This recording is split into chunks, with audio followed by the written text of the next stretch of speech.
Ain't you sick of giving me your money? Oh, I know he didn't do it, baby. Hold on a second. Whoa, where you going? No, I'm about to go make these drop offs.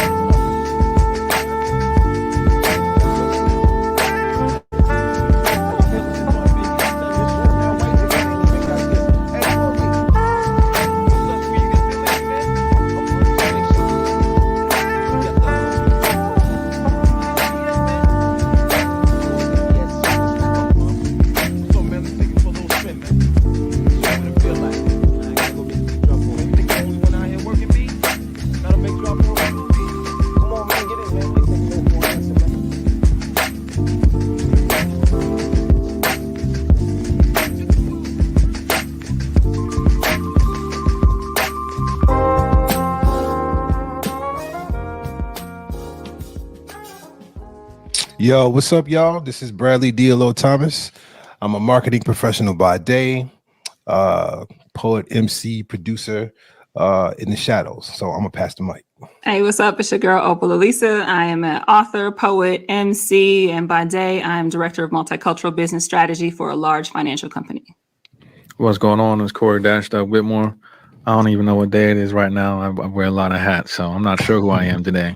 I'm podcaster. I'm podcaster Whitmore today. That's who I am today. Corey do everything, right? Thanks. But today we have a very special guest. He's always busy, so I'm glad that he made some time for us. Mm-hmm. He is a father. He's an artist. He's an engineer. He's a pioneer. He's a business owner. He's the originator of Ratchet and Blues. I ain't heard nobody else come up with that type of genre and that type of music. And just dope artist, dope individual, all around. So without further ado, I want to introduce everybody to Chaos New Money, owner of AFGM Media Group. Thank you for the flowers, my boy. I appreciate it. Oh, absolutely. So let's get right into it. I'm very curious because the first time I saw you was I think it was 2007. You was ripping people's heads off on stage, and then you disappeared for a little bit, and then I seen you doing some videos, and then you came up with the whole crew, the AFGM crew, and then it just kind of metamorphosized into this business, this media group. So I'm very curious, what initially kind of sparked you to be an artist? Yeah, so that's a pretty deep rooted question, but it's I pretty much decided when I was young that I wanted to have something to do with music. My grandmother forced me to play the piano. I was always performing and rapping and freestyling when people were doing all that. And one day I found out that one of my cousins had a studio in his basement, so I was down there making beats for people, and they were recording to my beats. And then it got to a point where I was telling people no, you got to say it like this. Say it like this. And they you better than us. They man, you got to tell me bro, you're not really that good at making beats. You're a little better at exactly. And I wanted to make beats, but I didn't really want to rap. But so I kind of got forced into doing that at first, you know what I'm saying? And then I don't know. I started clicking up with people that I saw that were passionate about it, and it inspired me and it motivated me to want to be passionate about it too. So then after I man, I can't keep doing this for free. This got to be, I got to figure out how to monetize this situation, because I can't just there was a lot of people that I knew that had rapped for 10 or 15 years that weren't making any money. And I was hey, I love it. I'm very passionate about what I do, but I can't just do it for free all the time because I got to take care of my children too. So that's when it became, AFGM, and I started to learn about publishing and things like that. And I got so wrapped up in the business side of it that I almost kind of fell back as an artist and really dove into being a producer. And I found out really that's kind of that's really my passion. I really like how putting the songs together. I still do music, don't get me wrong. I love to record and do reference tracks and write for other artists and things like that. But the production and all the things that go into making hit singles and hit songs really intrigued me a lot. So that's kind of where I found my passion, and also where it ended up making me money too. So, just kind of went hand in hand that way, So dope. Yeah. And I definitely want to get into the history of AFGM and all that. But I must say, I'm so glad that DLO started with asking you about your artistry, because I got a whole bunch of friends in this industry because I've been doing it forever, right, within the Madison scene. So don't want to hurt nobody's feelings, but you are, besides myself, because you ain't no rapper if you don't choose yourself first. Right. Right? That's right. Besides me, Yes. you are my favorite freaking rapper. Like Thank you you are so much. just, I don't know, you just be saying some stuff. Like I walk around my house sir. sometimes. He once was like, make it as fat as Queen Latifah, roll it up like Wiz Khalifa. I hear that in my head. I'm like, oh, shit. I still hear him saying that. Or he was like, about to go ham Christmas dinner. So y'all, if y'all don't know chaos, y'all better Google this man because you have been relentless with putting out good stuff for like a long time. So got to give you those additional flowers because you just dope. The whole thing, right from the sound to the delivery. To the beat you pick, just fire. But yeah, so you talked about that business not needing to do it for free and how that switched over. So how did AFGM get started? How did you do that? So rest in peace to my boy SB. He just passed away not that long ago. But I had at the time broken off from, I was with Dak Squad. Shout out to Mac Menace, my cousin, and a couple other guys, and they were like making me do like battle raps and little stuff like that. You know, it's just little stuff on the side or whatever. And then I kind of split off from them and decided I was going to get serious about music. And I started to record at different studios around here. And I ran into SB, and we were both doing some type of a contest. I can't remember what it was. I think it was like the first Get Your Buzz Up. They had some were coming here, and it was like LEP, Bogus Boys, and Smokes, and us were all involved in it. And yeah, y'all go look them up. Vets, man, big dog. But, shout out my boy Smokes. And so we met there at that contest, and we ended up, everybody that was in original AFGM ended up winning something that night. So it was like Squeeze and Scatterbrains got first place. I won like a performance in the fly to New York, and I think Buddha got like third place with SB, a song that they did together. And I kind of known Buddha prior. I didn't know really any of the other guys. And then we just started going to similar studios together. And next thing you know, everybody was like, man, we got to make a group, man. We got to do this. You know, and I wasn't really on like trying to be a group at the time, but I understood the like importance of like moving as a team. You know what I'm saying? And it was cool because every single one of us had our own thing going on. It was not like, you know, I had my team of people, and they had their team of people, and everybody was like a big entity of just guys that were taking care of their families beyond just music, you know. And it was like a deeper root to what AFGM meant. So when we finally came up with it, it was like, you know, what are we?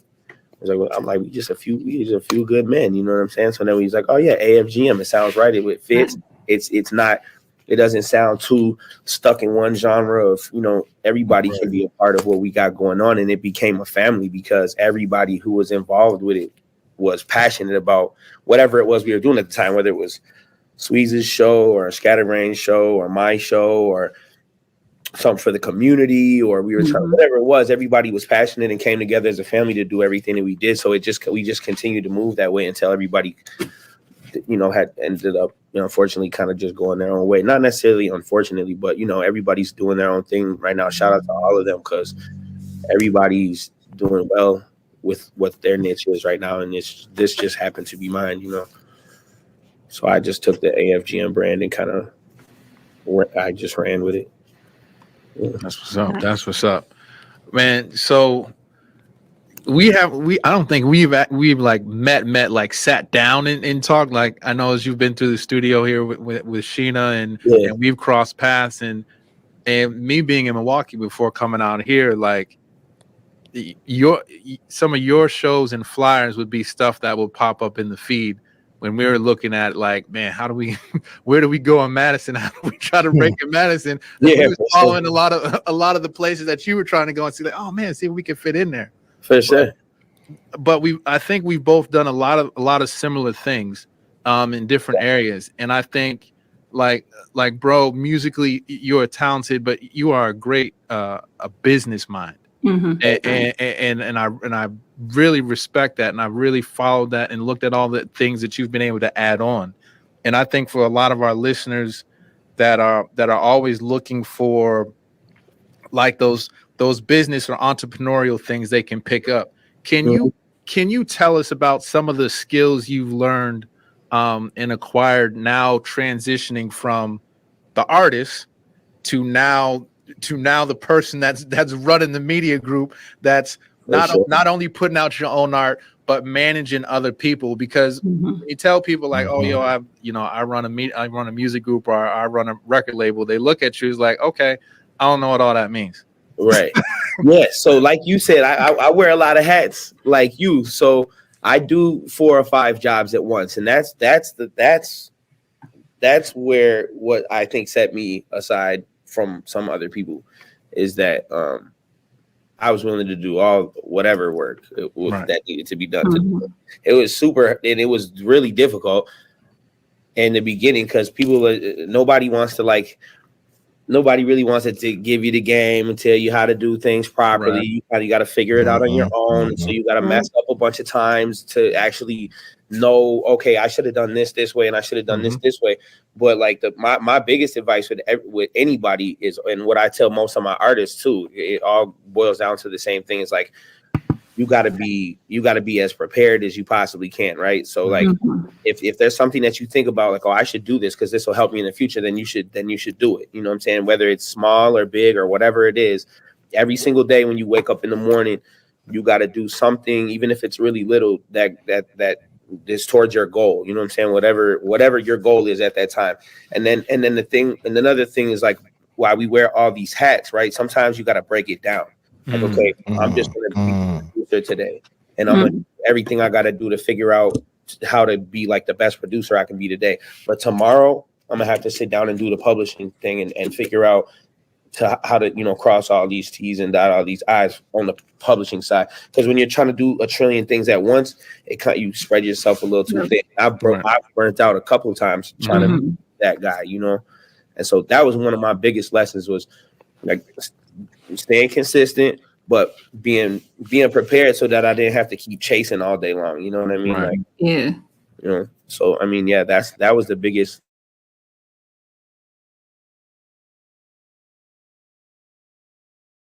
transition for me, because there's a lot of roadblocks, like MC for not having this and things that I didn't even really know that I needed. Right. I went from a guy who was in an office to a guy who was in a little bit of a bigger building to going in and trying to own equity into a building and building it. Right. I didn't know. Like, I was just doing it. Right.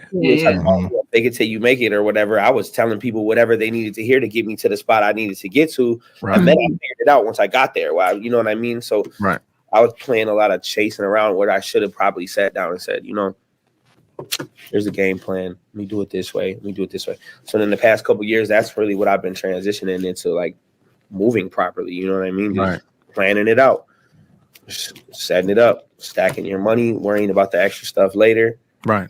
Always investing, constantly investing all the time.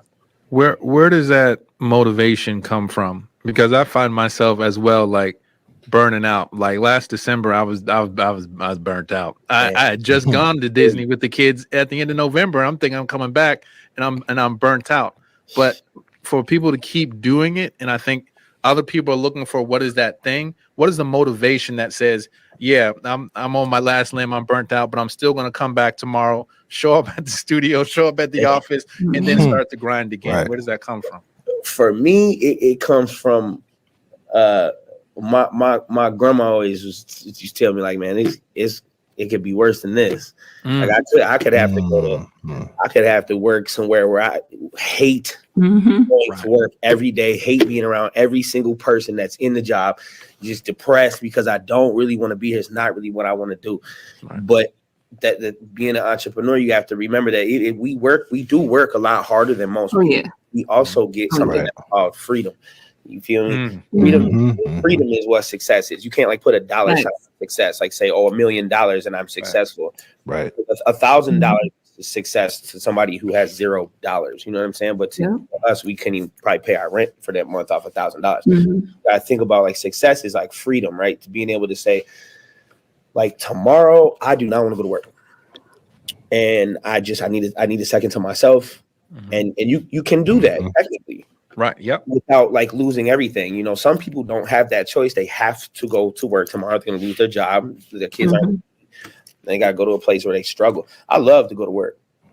even when I don't want to, I'm an hour into it. I'm like, man, I'm glad I'm here instead of doing something. Yeah. You know what I'm saying? Right. Yeah. Like that'd be my motivation, because if I slack and I fall back, then I could lose what I love. You know what I'm saying? So it's really that, and my kids. You know what I'm saying? I'm a father before anything. So Right. I be wanting to. You know, I be wanting to be the cool dad, so I gotta make sure I got it together. Mom, you know what I'm saying? I gotta get the bag up so we can go, you know, take it to Disney World and stuff like that. That's what it's all. That's really what it's about. Right. But I don't know if I'd care as much if I didn't. I could, because I'm good. I've been in bad situations. I could go live in my car if it was that serious. You feel me? I'd be doing it for the shorties. You know, you got to make sure they, you know, see that you can get it. You know what I mean? Right. So that's my motivations. Really, is those two things. Yeah. Man, you dropped a lot of jewels right there. So I mean, to our listeners, I hope y'all got a pen and paper and pad and you write down some of these notes, because a lot of people ain't gonna tell you this. Like you were saying, you got to experience all that. So I appreciate you sharing that with us. Speaking about the kids, you do the back to school giveaway. You've been doing that for 4 years now. Yep. And you linked up with 93 Jams, right? Yep. DJ Fusion. Shout out to DJ Fusion. Shout out to Fusion. That's what's up. That's what's up. So what kind of motivated you to do to want to do that? Just kind of give back to the community and give them the tools that they need to be in school, or so like the first year that I did it, I just remember, like, you know, we struggled and stuff when we were shorties, and we had a hard time getting certain things. And I noticed that some of the kids that were coming to my studio at the time were, their parents were like asking me something about, you know, oh, is there a drive? Like somebody's doing a drive or something like that. And I was like, man, it's just like, I was just like, man, we should do a drive, because like I had a good year that year. So I was like, man, I should give back, you know, whatever. Cool. And it's cool for my kids to see me doing that too, to kind of absolutely, you know, give them that type of you know, whatever, for them to see me doing that, whatever. And it was cool because so many people around Madison, you know, like black business owners and all over were coming together and saying, hey, I want to get involved in that too. And that inspired me, because I was like, dang, I didn't, you know, it was just me and one other guy at the time. Shout out to Larry Hansen. He's he owns a couple of CBD shops, and he had like a limousine shop. He's an entrepreneur out here. He's done a lot of things too. So shout out to him. But it was just me and him at first, you know, and it just grew and grew and grew. And then Christmas came around, and that's really when the Christmas thing really touched me, because like I had just went on Facebook and said, you know, I know it's hard for people this year, so you know, y'all send me a couple messages of some people who need something, and I'll give them each like $100 to Walmart or something, so they can go grab their kids some food or whatever, or some toys or whatever. And like later on, like in January, I remember being somewhere like Subway or Walmart or somewhere, and the girl walked up to me and she hugged me and she was crying. She was like, if it wasn't for you, like my kids wouldn't even have had a Christmas. And I was like, man, that's crazy. That's beautiful. You know what I'm saying? It touched me. So I was like, man, next year I'm gonna raise a bunch of money, and I'm gonna go and, you know, try to do something for the community. And Fusion was like, yo, that's a great idea, because he was like, he was just chilling. He just put up some money on the strength of his heart. Like, here we go. Here's 200 towards it, you know, for the gift or whatever, backpack giveaway. And then I started to talk to him. I'm like, yo, I want to do a Christmas thing. And he's like, yo, definitely let me get involved. So I got to make a huge shout out to Fusion, because this being our 4th year doing it, Fusion brought the whole city. Like, when I say he had we raised $40,000. Dang, nice. This year. Wow, that's incredible. Up from me bringing $1,000 out of my pocket, right? Him putting up $1,000. So us being able to connect with like 400 families, you know, that's amazing. Up to me like, man, you made my kids Christmas. Thank you so much.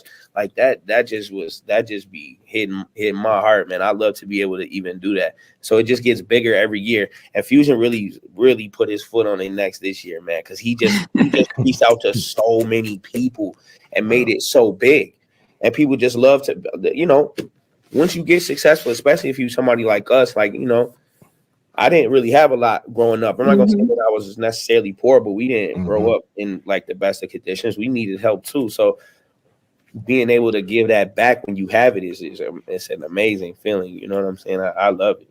I look forward to it. And we make it an event. It's fun. The kids come and have fun. They don't even know what's going on. They don't know Yeah. Mom and dad came before no Right. Right. they just coming and having a good time, and then mom and dad leaving with some gifts, and they get to go wrap it up. Like nobody has to feel weird about it. They don't have to say, "Oh, we have to go to the thing to go get these gifts for you." It's like Santa brought them joints. Go, you good. Like it's just a good environment, man. I loved it. So it was cool, man. I love to be okay. It's dope as hell. I love that, especially just that piece. I think that you said just the piece that has the empathy of like, let's not make it weird, right? Like it's a good time, like the understanding of having that be an event where nobody feels singled out. Nobody has to feel ashamed of that. I think that that's the piece that so many I can't even say the name word, but so many people who are trying to do philanthropy are missing, right? Because it does feel weird and you do have to feel ashamed. So I just love that you are doing it that way. And that's like a key component too of guests we bring on the show, right? Like you've got to have some sort of business acumen or something, some understanding when it comes to financial literacy that you can offer our listeners. But you also have to have your give back game be strong, because we are so rooted in that understanding that like, that's why we do this podcast, right? It is about community, it's about lifting us up as a people. So again, shout out to you and Fusion for doing that. That's amazing. And I just feel like you expressed like in hitting that 40K this year and it continuing to grow, like the power of partnerships, right?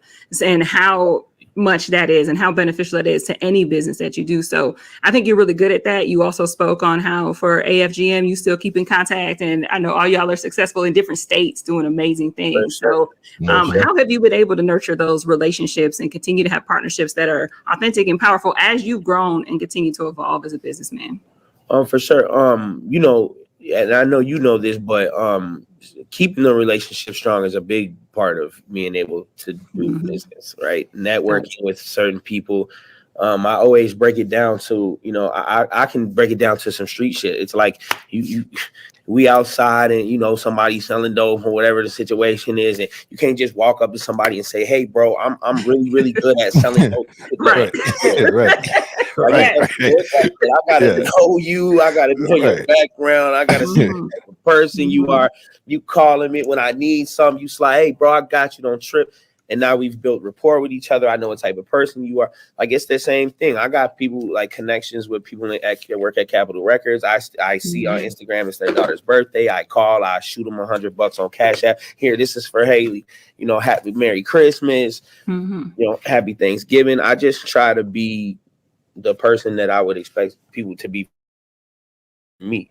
I don't have time to reach out to every single person. You know what I mean? But I do let people know. Like I'm thinking about you every once in a while. Like my cousin just passed away not that long ago, and he worked here with me. But one like super high quality that he had is he always reached out to people. Like it didn't matter like what, he just be like, "I'm checking on you, man. I'm checking on you. I don't want nothing. I'm just checking on you, just seeing how you doing." And like people loved him for that. They really, really loved him for that because he just was checking. He didn't really want nothing from you. If you only calling people when you want something from them, it tends to get in the type of situation like you feel. That's a gem right there. That is a gem right there. Yeah. So just keeping the relationship strong and just checking on your people, man. Check on them. You don't always got to sit on the phone for 3-4 hours. You don't always got to pull up to the crib. Just a simple text message. "Hey, I'm thinking about you. I hope you're doing okay. Kids good, family good. All right. If you need me, you want to talk, I'm here. Here's my schedule." You know what I'm saying? And that's just the type of person that I am. Like I said, I can't always reach out to all my friends all the time and sit on the phone all the time because like I am busy. I got stuff to do, but I do try my hardest to keep close relationships close and let people know like I am. You're on my mind. I'm praying for you still. All that good stuff. Man, that's what's up. The music business is always I always say that it's relational. That a lot of your success is dependent on the relationships and the things that you have. For some of our listeners that may be in a like a B2C business where they're dealing with customers, how is that lesson of checking up on folks, making sure they're good and building that relationship? How is that? How have you applied that with like customers coming in? Because with most studios, it's that's the basis of it. Right, I feel you. So it's crazy because that's huge, man.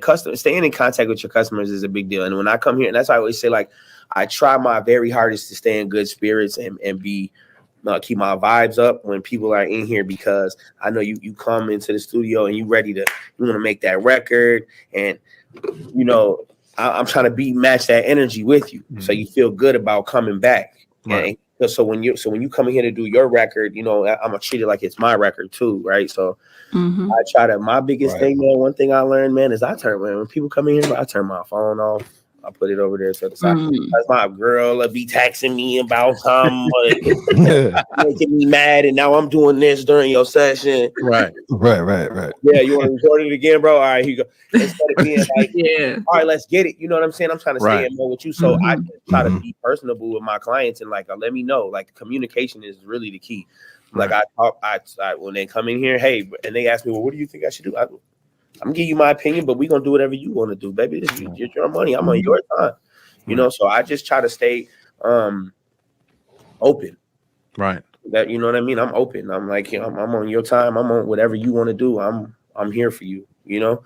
And I do shoot out text messages every once in a while to clients that I maybe haven't heard from for a little while. I do understand like the studio is it's an up and down thing for some people. Some of them take it very serious. I got clients who come in here religiously once a week. I mean, like clockwork. And then I got some people that I won't see for 6 months. And they just pop back up, you know. But I do try to stay in contact with them and let them know, hey, I got you. We just upgraded this. You know, always, you know, shoot out an email and let people know and personalize it so it doesn't seem like it's a huge mass. A lot of mass emails. Personalize. Say, you know what? It's been a while since you recorded. I remember the last joint you did. It was fire. Let's do another one whenever you're ready to go. You know, just try to, you know, build relationships. I don't do that as much anymore though, because I'm like uber booked, and then you just made me think like, man, I should probably send out.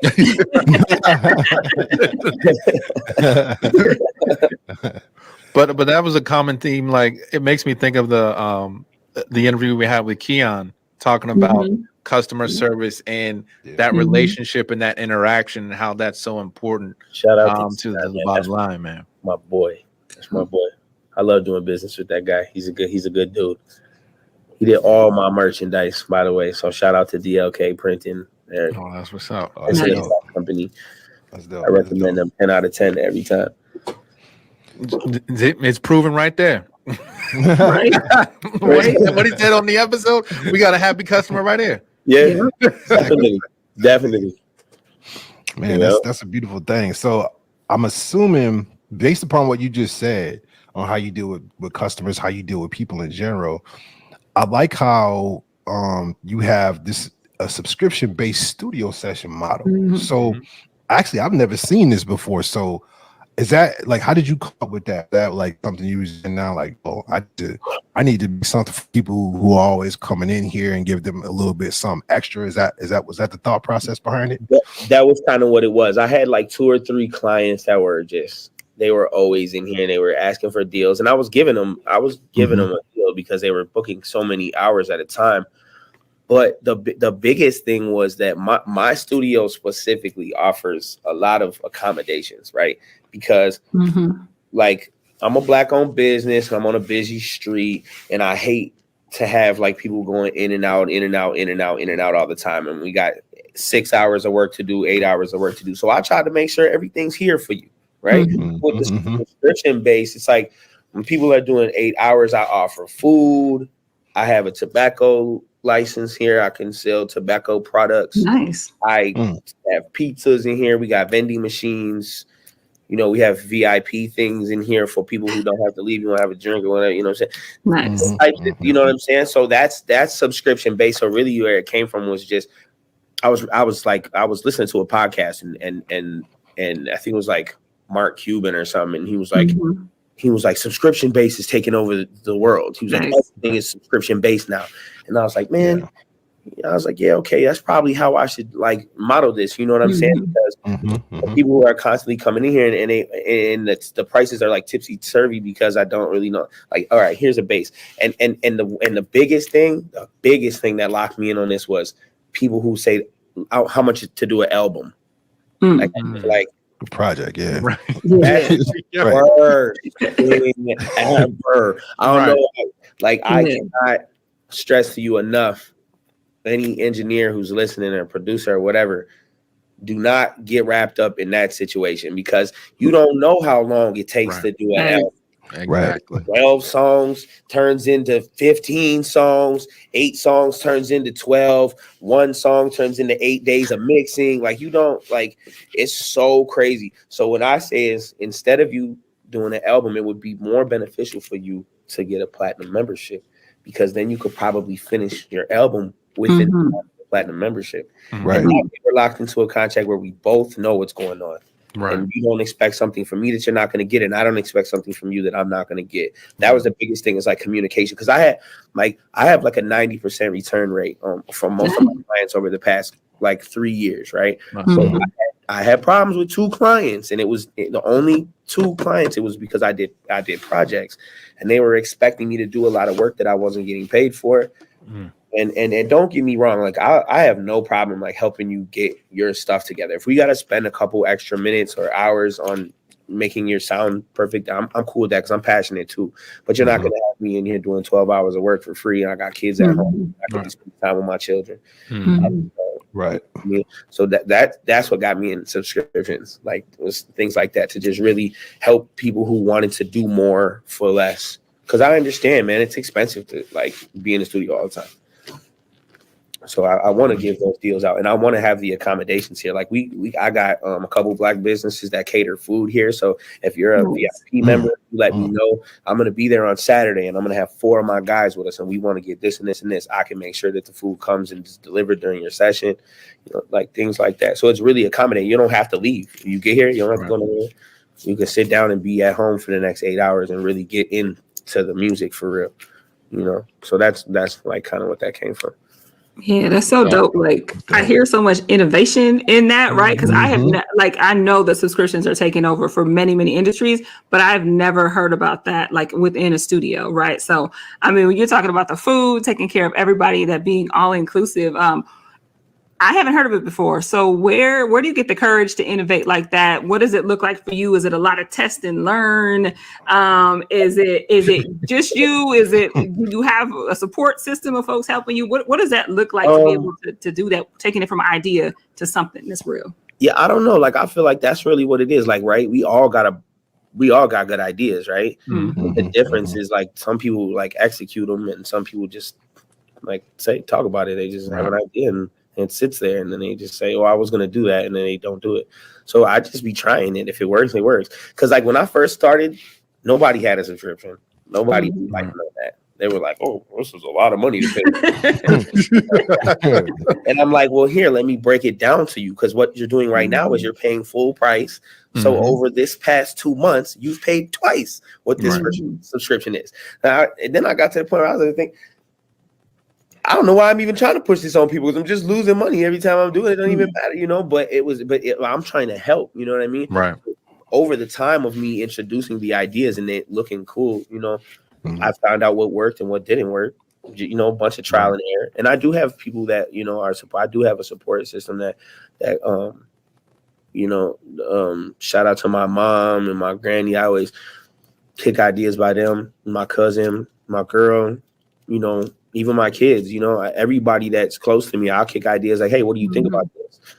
And sometimes my ideas are horrible. Sometimes it's like, "That's not work." Yeah. But sometimes it's good. So I try it out. If it works, it works. If it doesn't, it doesn't. You know what I mean?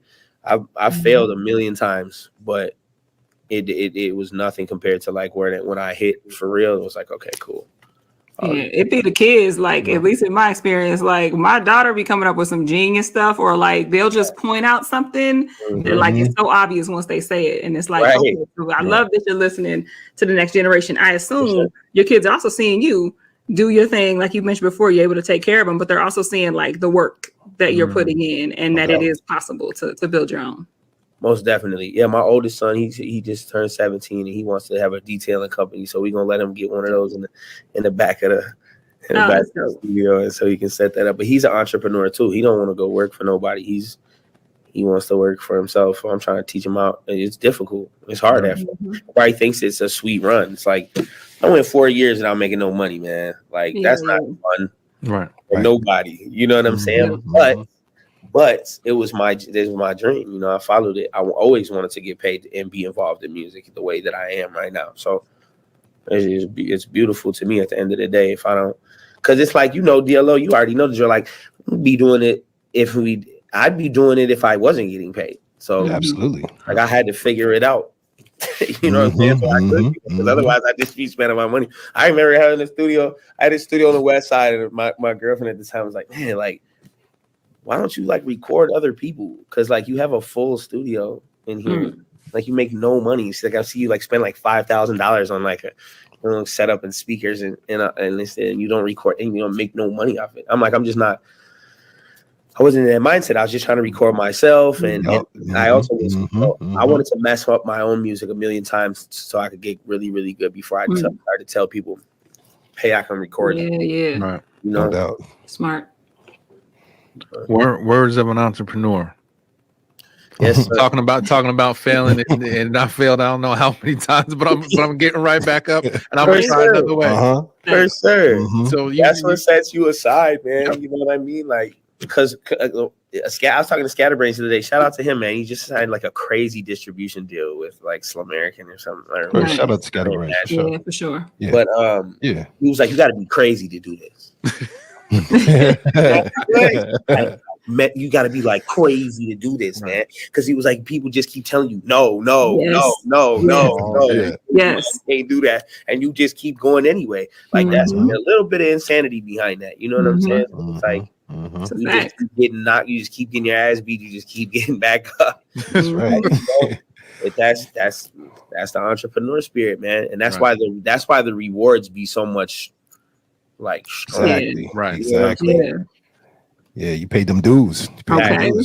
Yeah. I got a random question though. I always wanted to ask you this, man, because you used to say it in the songs all the time. You were like, go. I'm like, how you come up with that, man? Like, tell me, like, what was the day when you came up with that? Because I feel like you should brand that and put that on a shirt. Hey, man, I definitely like that. It's crazy. I got it tattooed on my arm like 3 times or something. It's a wild time in my life. But I don't know, man. I really don't even know, because like I was going through a weird time in my life. I was doing a lot of drugs and I was performing a lot. So I was noticing like the college crowd was super into me talking about getting fucked up all the time. Right. So then all my music just started to go that way, because I was like, I gotta have show songs. Yeah. So I was making songs about getting fucked up, and I remember, like it was just an ad lib at first. It was like, but everybody's like, man, can't nobody say it like how you be saying it. So like I had got like super, super slapped one night. I was like downtown with somebody. I don't even remember who it was. It was some, not necessarily famous, but it was like a bigger name artist we had performed with. And like all these people, these random like white kids, they were coming up to me and they were like, be like, go on, like, I was like, dang, okay. I'm gonna start doing this. And then I just started, going, going with it. And I remember I got locked up, and when I got out, people were my homies, like all the AFGM guys had it on shirts, and I was like, man, I'm gonna ride this out, man. I'm gonna just start putting all my music, and then it was gone music. Then instead of like drug music, or it was just gone music. I was just talking about fucked up all the time. That's kind of, unfortunately, that's kind of where it came. You know what I'm saying? Yeah, that's fire though. Yeah, it was cool at the time, man. I had fun. That was a fun era of my life, man. But I had to slow down with all that drug use and all that stuff. Getting to me in my age.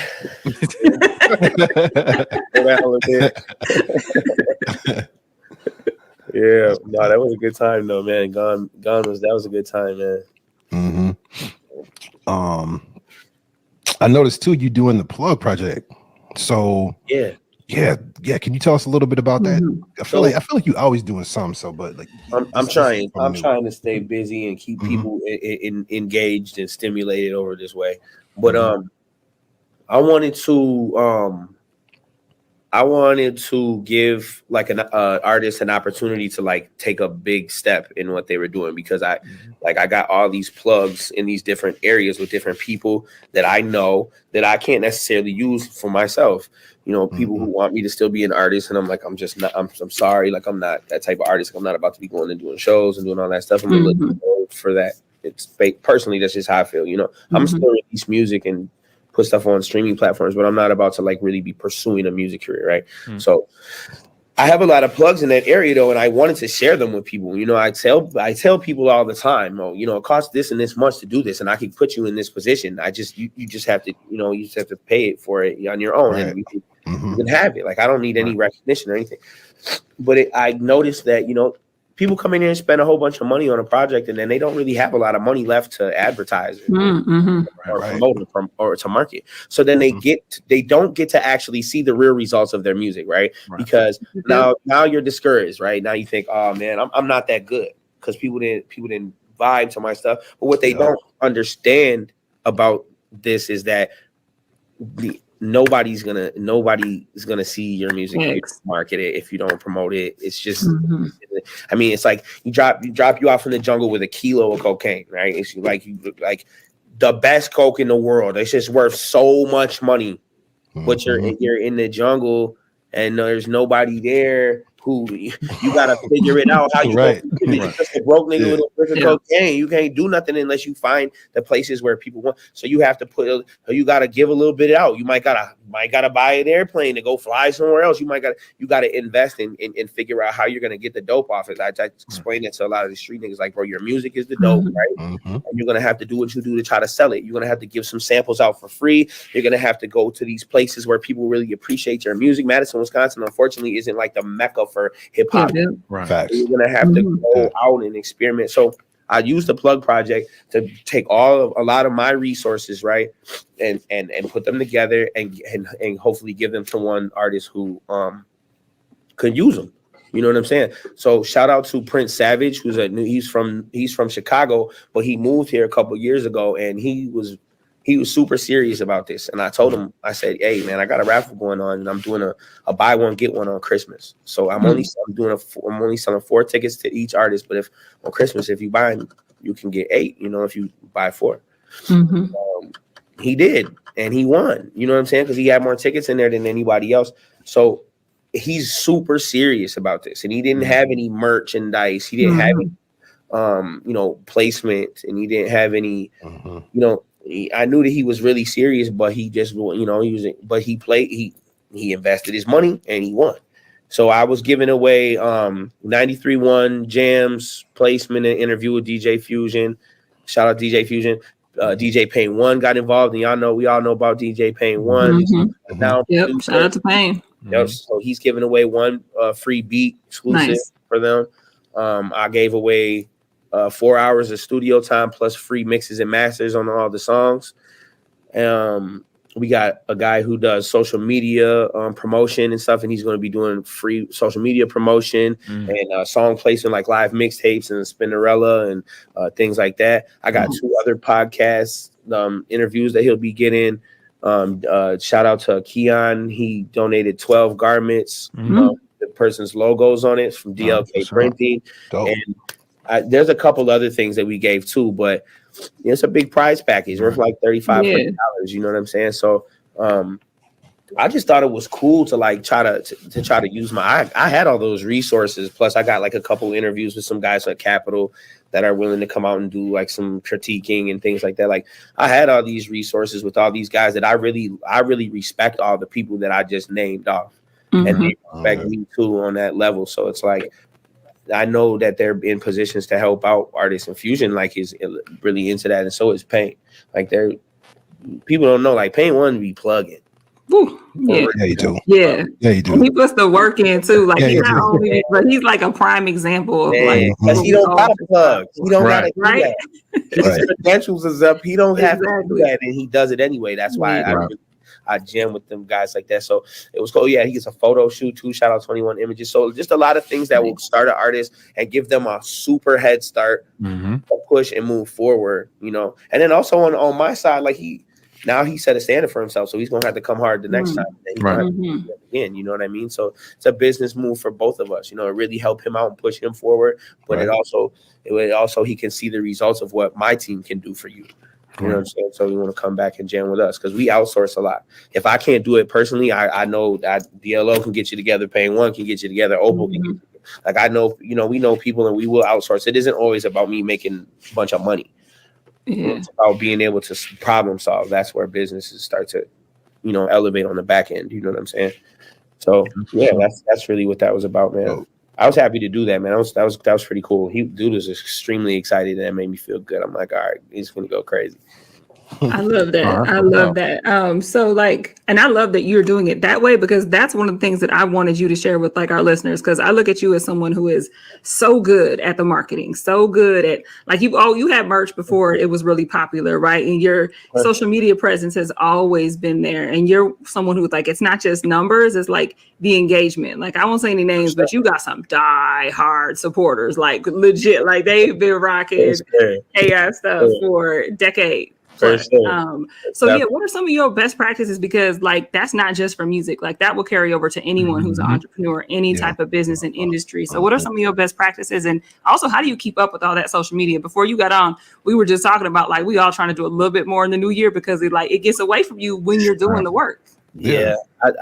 So I spend too much time on social media. I'll tell you that right now. I spend a lot of time on there, but it's engaging with people, right? So I try to be relatable for the most part. That's how I do it. So like, I remember people used to hit me up like, "Oh man, I thought you were gonna be such a dick, and you said what's up to me." But I just got you just like,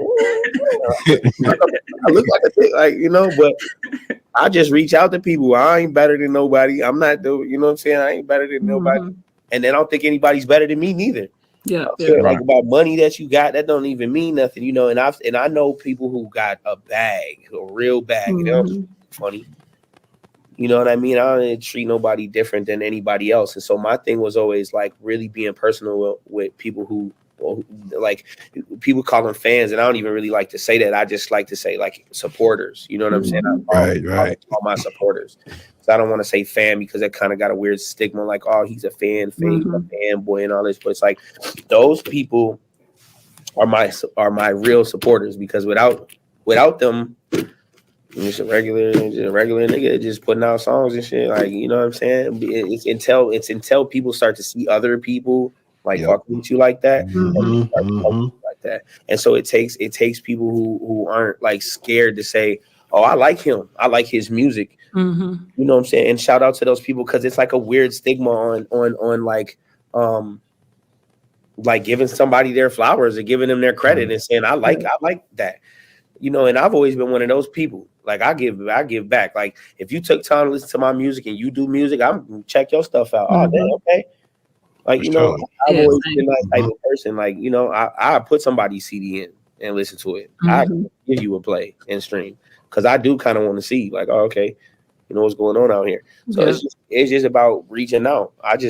We feel like the same thing with the networking thing with the people who are business people. It's the same thing with your supporters. Is customer acquisition. You got to be able to, you know, be relatable to people and make them feel comfortable. Nobody wants to spend money anywhere where they feel like weird about it. Like you got to make me feel like I always tell people like, man, just make me feel good, and I won't have a problem with whatever price you need. You know what I'm saying? You go to a restaurant and they talking to you nice and they feeding you, your food comes out hot and it's clean. You usually give a real good tip. You know what I mean? For sure. So it's that type of situation. Like you just want to be relatable and be you and be authentic and be kind to people and not try to act like you better than nobody else. And I ain't never treated nobody like I was like better than them, even if I came off that way, because I know sometimes that confidence comes off that way. But I don't feel like I'm better than nobody else, no matter what it is. Even if you think I'm better than you or whatever the case may be, you know what I'm saying? Like I'd never treat you like that, you know. I feel like that makes people want to be more supportive sometimes. I'm like, oh, he's a cool dude, man. He's a down to earth dude. He's just a regular guy trying to get to it. Like I'm just a regular dude trying to take care of my kids, man. You get me? So that's why I think that's why people like to get to tap in with us, because we was close. You could come to our show. We'll pull you up on stage, pour a shot in your mouth. We was like that with people. So they was like, oh, they fun. They cool. They jamming with us, you know? And that's kind of where I think a lot of my support, like deep support, came from people like that. Yeah, it's so important. Like, I feel like, especially since people have so many choices, like you can stream anything now. You can support anybody now. You turn around and you see something else. So I think, yeah, with that customer choice, you are absolutely right. Like, why are they choosing you and giving them a reason? For sure. That's what's up. I don't want people to sleep on this subscription based studio. Yeah, it's because I've heard a lot of people talk about it. Mm-hmm. I've not seen anybody execute it successfully, at least in this area, except for you. Mm-hmm. I got 6 VIP members right now. So shout out to those guys. I got 6 monthly members right now. That's what's up. It changes. It goes up and down. Some months I don't even have one, and then other months I'll have, you know. But that's the business. Sometimes it's up and sometimes down. But to be able to create the platform where it's sustainable, that's where I haven't seen people get to. Yeah, they've talked it. They started it for a month. I've seen them advertise for it. Never seen it again. Yeah. So I definitely want to give you flowers for doing that and making that a viable business move and basically giving the example, giving the blueprint. For sure. Thank you. Which is dope. Man. I suggest a lot of people trying to do it because it's something that you can count on, you know? Right. Anything that's what the podcast will Mark Cuban was trying to say, like the subscription base was smart because it's like it's guaranteed money, even if it's not the top dollar that you want. Correct. You at least can go into your books and say, okay, well that's minus 900 for this month. I know that's you know what I mean, no matter what. And it kind of holds people accountable to get all their information and then so if anything weird happens in here, got your credit card on file. Right. You hear me? So my question now is, how do you top that? What's next for AFGM in 2023? What does that future look like? So I'm like I said, I'm solving problems. That's all I'm doing. So when people come in here and there's like a common problem, that's what I'm going to attack. So I noticed that a lot of people didn't have like photography or they didn't have places to shoot videos. So I started to build an infinity wall in the back. So I have like a green screen area and infinity wall. And I know that you guys, you know, stuff like that too. So I'm also going to build like a stage area where people can perform because I noticed that. Nice. I had a couple artists that wanted to like practice their performance. Couldn't do that. So I was like, okay, I got space to do that too. And then publishing. I started a publishing company a long time ago for myself. Yep. Yeah. I just like the biggest issue with every single outlet. They do a song and it's great. And I'm like, oh my God, it's so good. What are you gonna do with them? Like, we'll put it on YouTube. No, man, you just spent. We spent $300 with me. You gonna put this on YouTube for free? Right. Okay, bro. Let me show you how to get your money real quick. You hear? You need to put your publishing together. You need to go get your ASCAP, your BMI, your Sound Trust. So I'm walking artists through that. That's one of my big things, right? Because it's like I don't make a lot of money doing that, but it's like the convenience store thing, like right. You go to the gas station, right, and nobody makes money out selling cigarettes. I can tell you that right now. I have a tobacco license. The tax on it is so high. You make like 13 cents out of a pack of squares. Dang. You know, but there's a lot of people that smoke cigarettes, right? So if you got a gas station and I got a gas station, right? The people who smoke cigarettes gonna go to the one that got the cigarettes at it, and then we're hoping that they get gas and they get Sprite, and they get honey buns, and they get everything else. So that's kind of where I'm at with the publishing thing. Like I don't really make a lot of bread off that, but I can show you how to make some money, so you'll feel a lot more comfortable coming and spending some more money with me. You know what I'm saying? So that's kind of what's next for me. I'm really trying to get all my artists who come in here and record to know about publishing, distribution, Sound Trust, auditing the distribution companies and making sure you're getting all your royalties and your rights to your music. Even if it's a couple cents now, you blow up 2 years from now, you go, you did that already. That's right. I made them mistakes. I went viral in songs and people were like, oh man, I know you got some money, Chaos. And I'm like, yeah.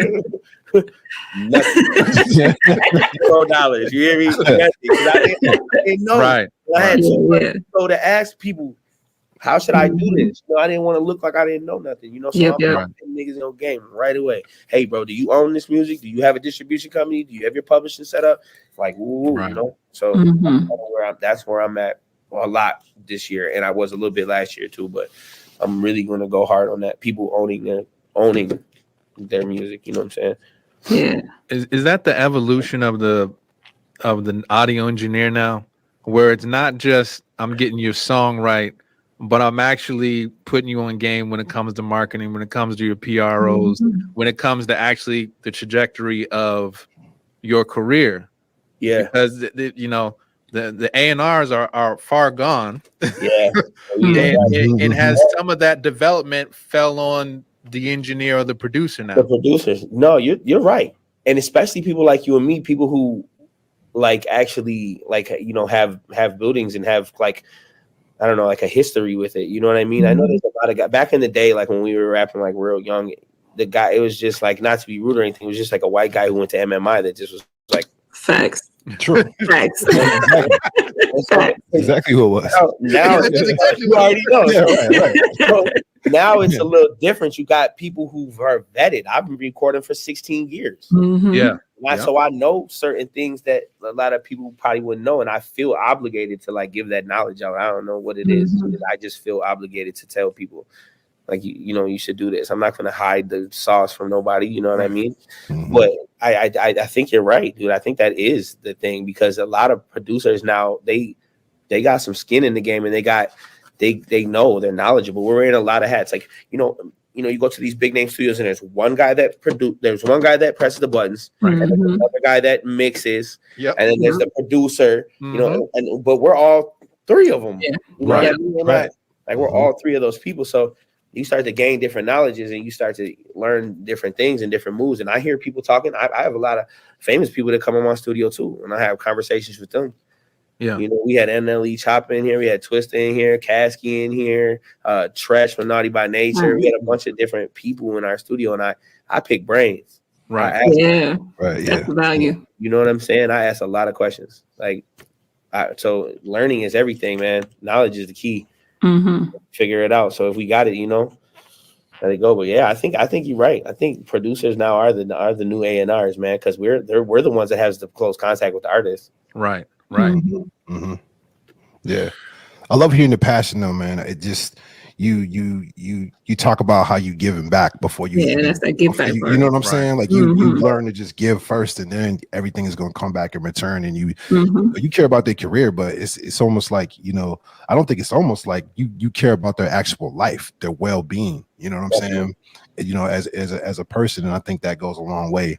You know, no matter what you're doing in business, you know. For sure, definitely. I see a lot of myself in artists too. Like I remember going through a lot of like the hard times and wishing that I had somebody to say, For sure. "Here you go, little bro. You should do this like this." You know what I'm saying? There was a lot of people, and not even that people were like hiding it from me. We didn't know what we know right now, though. No, not at all. Like it's like the information is just right there, and a lot of people don't understand it because they don't look at this as a business.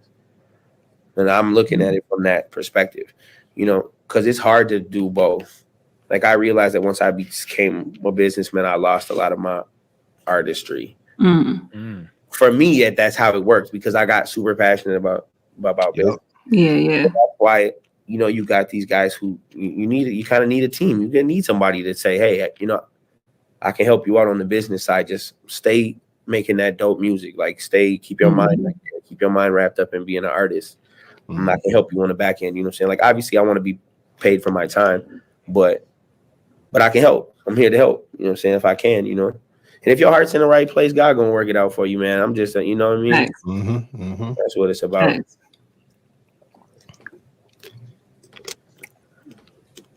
So our final question is, Always. you were talking about, you know, podcasts, but I'm very interested in any book recommendations, any sources of knowledge that you would recommend people go check out. You know what I'm saying? It's help you become a better person. I got like 3 books I'm reading right now. I'm starting that Rick Ross book. How to Boss Up or something like that. But I'm super into, like I said, I'm super into like publishing and like masters and stuff like that right now, because like I said, it's obviously a big source for us to get paid, and it's something that was always kind of like over my head. I felt like growing up and doing this stuff. So I'm reading that L.A. Reid book. It's called nice. Sing to Me, I think. Word. Nice. Talking about all these artists and all these people that he signs, and then you can kind of get a little bit of an insight on like record deals and things like that.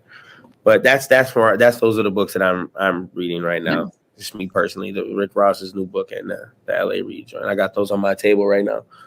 Nice. Word. I feel like you should write a book at some point, especially when you're talking about this knowledge. And personally, I've learned that book money is way bigger than music money. It is.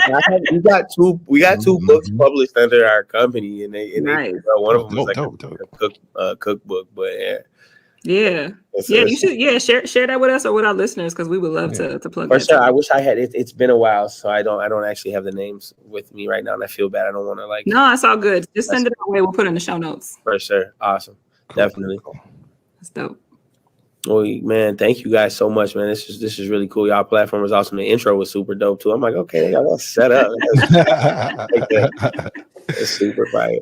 Yeah, man. We appreciate your time, man. I really like listening to you, man, and picking your brain, man. Thank you. I know the listeners are gonna appreciate it too, man.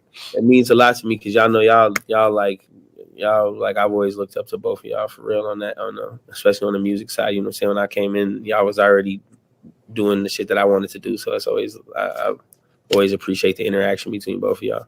That's love. Yeah, likewise. I remember being at a showcase place, and I was like, who's the little young light skinned dude? I was like, he can spit. I was nervous. I was nervous. Like, damn, I ain't know what was going on. Yeah, there's been many times where I be listening to something and I'm like, man, I need to get some more energy, and I put your music on and just kind of wild out for a little bit. You know what I'm saying? Just be like, I appreciate that. Yeah, for sure. I appreciate that. It's always good. And we just love to see what you're doing too, because you have really just taken it right far and beyond. Like, you are someone who totally could have not to say just been an artist, and you still would have been legendary and successful. But to see you expanding this way, understanding the business, you're always someone like, you can't listen to your records and not know that you're intelligent as hell, right? So just love to see how your mind has just not only the knowledge, but like I said, the innovation. Like, some of that stuff is straight genius. So we love to see that, and are super happy to share that with folks. I really appreciate that. Means a lot. I thank you very much. We just trying to keep pushing, and you know what I'm saying? This hip hop thing out here where we live at is man. So, for real. A chip on my shoulder, like I'm not gonna fuck me up out of here. Yep. So they be trying to push us out, man. They be like, no, y'all not they do like that, man. Thanks. And I love that you kept it here. Like, you decided to build here, like, because I know you've been out of the West Coast and many other places. So I do love that you decided to build something here for the artists who are continuing to work here, and for the folks coming up, because that's so important, because we've had to outsource and go other places in the past. Facts. I always had to. I always remember being younger and like barely ever being able to find a studio to go to. And when I moved to Atlanta for a little while. I was gonna do work with like Epic Records, and I was like, I miss my kids, man. I was like, I know so many out there.